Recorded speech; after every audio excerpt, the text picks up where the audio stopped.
चलिए अब हम पढ़ते हैं इंग्लिश क्लास 7 का लेसन 4। Hard to believe.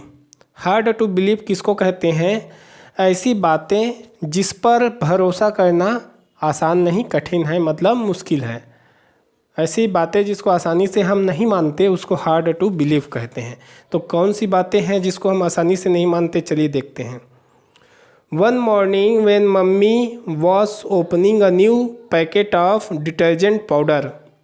एक सुबह जब मम्मी है ना डिटर्जेंट पाउडर के पैकेट को क्या कर रही थी? खोल रही थी। किस लिए? To wash Monty's dirty uniform. Monty के डर्टी मतलब गंदे यूनिफॉर्म कपड़े को, ड्रेस को धोने के लिए जब खोल रही थी, a small booklet popped out of it. उसमें से एक छोटा सा बुकलेट निकला। Mummy handed her it to Monty. जिसको हैंड ओवर कर दिया, दूसरे को दे दिया। किसको दे दिया? मम्मी ने मोंटी को। Monty was very happy to see it. Monty बहुत ही खुश हो गया, है ना, टू सी इट क्या करके? देख के। There was a puzzle.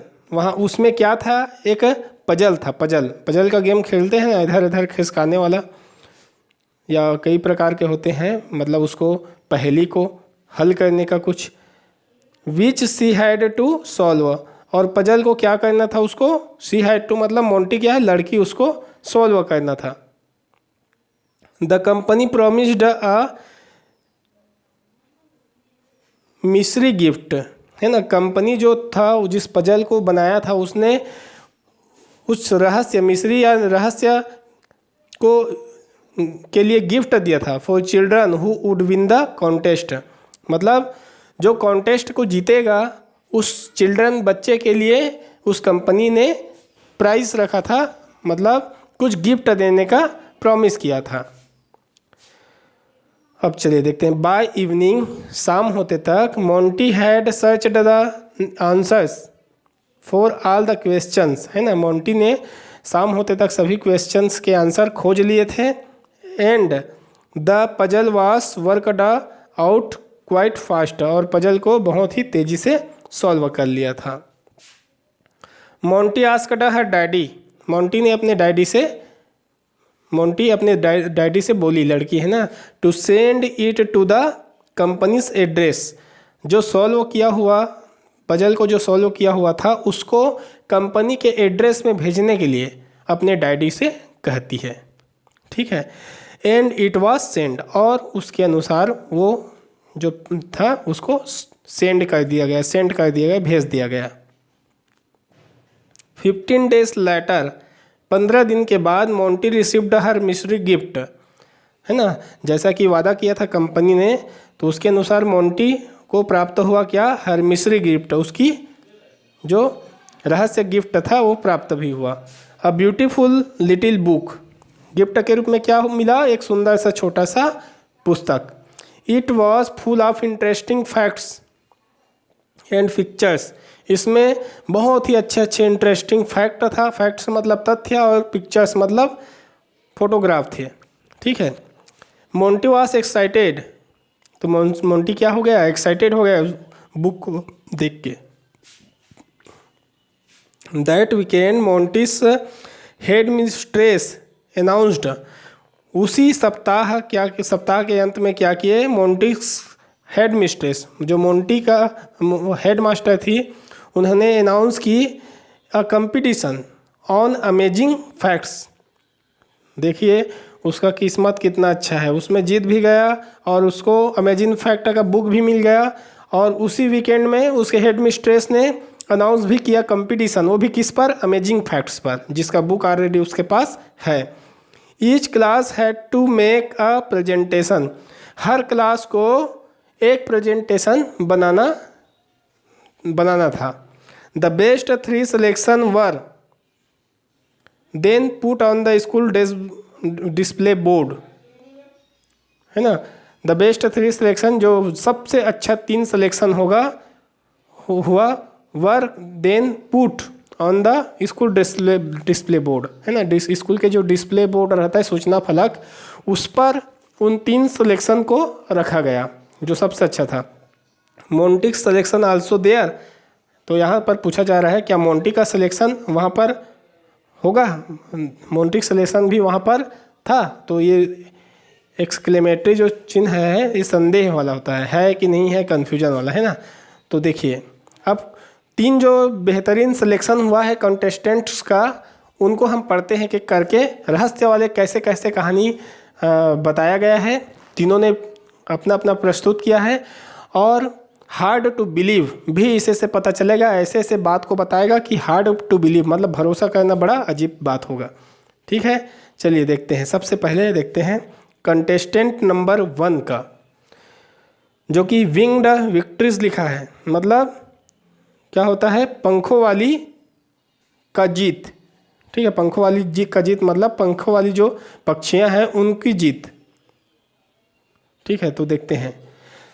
पहले इसका कहानी है ये वाला पक्षी के बारे में। अ स्टोलन पैरेट, नहीं इसका है। A stolen parrot was brought to the court as a witness in New Delhi. ये जो पैरेट है ना, स्टोलन पैरेट चोरी किया हुआ पैरेट है। पैरेट मतलब तोता है ना, चोरी किए हुए तोते को लाया गया कहाँ पर, कोर्ट पर लाया गया। आज तक आप लोग देखे नहीं होंगे कोर्ट में तोते को लाते हुए, लेकिन देखिए अजीब बात बताया जा रहा है, कोर्ट में इसको विटनेस के रूप में लाया गया। विटनेस मतलब होता है गवाह। It could identify it's a real honour, और क्या किस लिए लाया गया कि ये अपने रियल ऑनर मतलब वास्तविक मालिक को पहचान लेंगे। Bye repeating the names of her children, है ना, कैसे उस अपने मालिक के बच्चे का बार बार नाम लेके पहचान लेंगे कि इसका मालिक कौन है। ठीक है, तो ऐसे तोता का कोर्ट में जाना एक अमेजिंग फैक्ट था। ठीक है, अब दूसरा देखते हैं।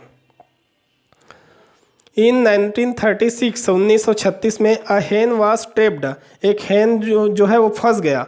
इन अ क्रेट, क्रेट मतलब समझते हैं वो जो टमाटर वगैरह ले जाते हैं, वैसी क्रेट में फंस गया, है ना। When a violent storm destroyed the town of Gainesville Georgia, Georgia के गेंसविली नाम का एक जगह है। ठीक है, वहाँ टाउन में क्या किया, वायलेंट स्टॉर्म डिस्ट्रॉयड मतलब वायलेंट स्टॉर्म किसको कहते हैं, जो स्टॉर्म आता है ना हवा तूफान वगैरह, उसमें पूरा आसपास का जो है पूरा नुकसान कर दिया एरिया को। ठीक है, बहुत भारी जब तूफान आता है तो कैसे नुकसान करता है उसी तरीके से। तो क्या होता है, उसी तूफान में फंस गया कौन, ये फंस गया। कौन है, हेन, है ना। तो क्या हुआ, अब फंस गया तो फिर इसमें तो कोई बड़ी बात नहीं है, लेकिन अब क्या बड़ी बात होता है उसको देखते हैं। 47 डेज लाटर, 47 डेज मतलब 47 दिन के बाद, इट वॉज रिस्कड, इसको निकाला गया। And it had survived by eating its own eggs, it had survived, इसने सर्वाइव किया मतलब अपना गुजारा चलाया। By eating its own eggs, कैसे, ईटिंग खा कर, है ना, खाते हुए, इट्स ओन एग अपने ही अंडे को। 47 दिन तक जब एक बॉक्स में अंदर में कोई एक मुर्गी रहेगी तो फिर वो कैसे जीवित रह सकती है, कुछ ना कुछ तो खाना मिलना चाहिए ना 47 दिन तक। तो ये जीवित रह गई कैसे, खुद अंडा देती थी और उसी अंडे को खा खा के जी गई। आप सोचो, एक आश्चर्यजनक चीज़ है ना।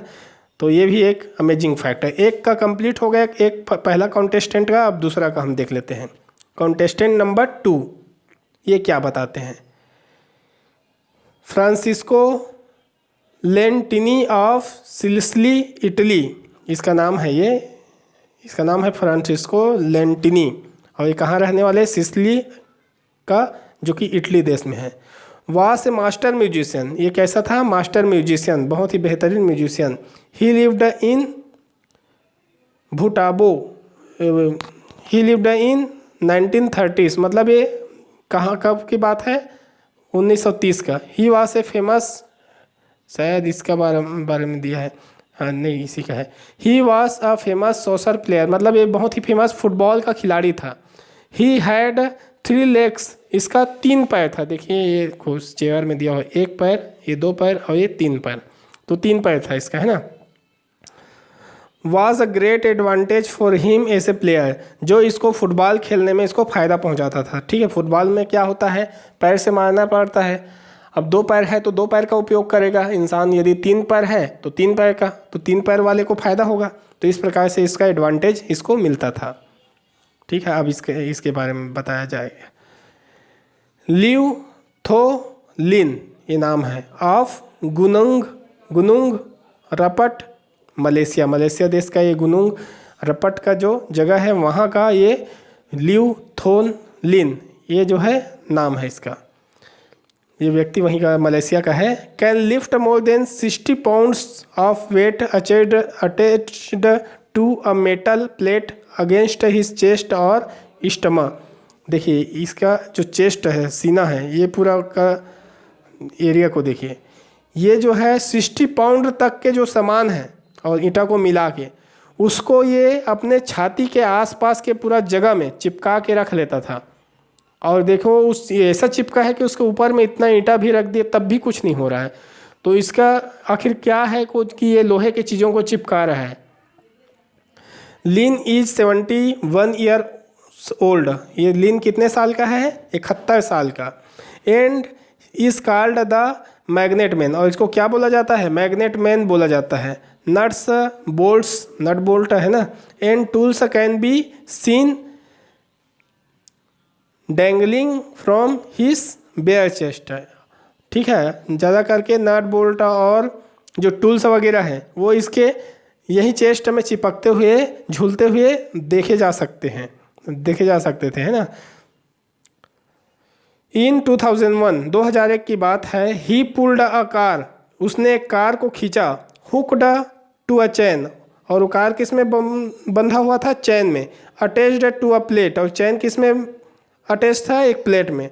स्टक टू हिज चेस्ट, और वो प्लेट इसके छाती में चिपका हुआ था। अब सोचो वो प्लेट इसके छाती में इतना चिपका हुआ था कि उस प्लेट से चैन जुड़ा था और चैन से वो कार को खींच दिया, तो प्लेट उसके छाती से निकला नहीं, इतना उसमें इस मजबूती से चिपका था उसके सीने से, छाती से, है ना। ऑल द 3 सन्स ऑफ लिन, जो लिन था उसका 3 सन था, बच्चे थे, लड़का था। एंड हिज 2 ग्रैंड चिल्ड्रंस, ठीक है, ग्रैंड चिल्ड्रंस मतलब नाती। Also have the magnetic ability, और मतलब उसके 3 बच्चे हैं और उसके 2 जो ग्रैंड चिल्ड्रन है ना, नाती नातनी जो भी है, तो उनमें भी ये मैग्नेटिक एबिलिटी है, उसके भी सीने में ये सब लोहे चिपकते हैं। ठीक है, तो ये भी एक आश्चर्य भरी बात है। तो ये हो गया 2 तक। अब कॉन्टेस्ट नंबर 3 को देख लेते हैं। The muddy scene, muddy scene मतलब देखो ये बच्चा जो है कैसे मिट्टी में डूब के निकला हुआ है, इसी से संबंधित है। स्कोटडेल एरिज़ोना ऑर्गेनाइजेस, है ना, मतलब ये जो है स्कोटडेल एरिज़ोना जो है ऑर्गेनाइज करते हैं क्या, माइटी मड मानिया फेस्टिवल, ये फेस्टिवल का नाम है माइटी मड मानिया। एवरी ईयर, हर साल ये आयोजित किया जाता है। People sling mud on each other, ये क्या कहते हैं, एक दूसरे पर मिट्टी को छिड़कते हैं, मतलब फेंकते हैं। In the month of July के महीने में, किड्स ऑफ ऑल एजेस, सभी उम्र के बच्चे, किड्स है ना, sleep and slide over mud field tunnel, जो सुरंग वगैरह होते हैं उसमें ये जो मड जो है, कीचड़ जो है भरा होता है, उसमें लोग अपने आप को कीचड़ कहते हैं, है ना। मोर देन 2,40,000 पाउंड्स, कीचड़ कितने भरे रहते हैं, 2,40,000 पाउंड, इसमें ये लोग of mud is prepared for this event, इस ये त्यौहार है ना, ऐसा करना त्यौहार है, तो इसके लिए इतने सारे कीचड़ का तैयार किया जाता है, प्रिपेयर किया जाता है। ठीक है, तो ये भी एक आश्चर्यजनक चीज़ था। अब ये अगला है, elephant in Myanmar are very clever, Myanmar के जो हाथी होते हैं ये वो बहुत ही क्लीवर होते हैं, चालाक होते हैं। They stuff the bells hanging around their necks, मतलब गर्दन, विथ मड, ये क्या करते हैं, इसमें घंटी जो पहने रहते हैं ना गर्दन में, नेक्स में, उसको घंटी को ये क्या करते हैं, हैंग कर देते हैं। हैंग मतलब मत बजे ऐसा कर देते हैं। कैसे? मड मतलब जो कीचड़ है उसको घंटी के अंदर में भर लेते हैं, मतलब अपने गले को नीचे करके मिट्टी विट्टी में हिला देते हैं और घंटी के अंदर में पूरा मिट्टी कीचड़ घुस जाता है। अब कीचड़ घुस जाएगा तो घंटी तो बजेगा नहीं, हिलेगा तो, है ना। क्यों ऐसा कहते हैं? दे डू दिस, वे ऐसे कहते हैं सो दैट, ताकि बेल्स वोंट रिंग, बेल मत बजे, घंटी ना बजे। दे कैन देन, है ना, वे दे कैन क्विकली, तब वो क्या कर सकते हैं, जल्दी से। स्टील चुराते हैं, bananas from farms at night, जो केला है उसको फार्म से रात में चोरी करते हैं, मतलब खाते हैं। और घंटी बज जाएगा तो क्या होगा, फार्म के जो मालिक है उसको पता चल जाएगा। तो देखो कितना चालाक है, पहले तो अपने घंटी को मिट्टी से भर के, कीचड़ से भर के बंद किया और उसके बाद खाना पीना शुरू किए। नाउ अब जज फॉर योर सेल्फ, अपने लिए तुम खुद जज करो, फैसला करो। The best of this three, इन तीनों में से ऊपर में जो तीन कॉन्टेस्टेंट है उसके जो प्रस्तुति है, प्रेजेंटेशन है, उसमें से सबसे बेस्ट कौन है, फर्स्ट कौन है, उसको बताना है सभी को, है ना। Compiled by the writers group, इसको राइटर्स ग्रुप ने क्या किया है, यहाँ पर लेसन के रूप में बनाए हैं। ठीक है, तो पहला कंटेस्टेंट कौन लोग थे, ये थे, मतलब पहला कॉन्टेस्टेंट का कहानी था पैरट और हेन से संबंधित। दूसरा का 3 लेग वाला आदमी और मैजिक मैन, मतलब मैग्नेट मैन के ऊपर में था। और तीसरा मडी बॉय और किसके ऊपर में था, क्लीवर एलिफेंट, मतलब चालाक हाथी के ऊपर में था। ठीक है।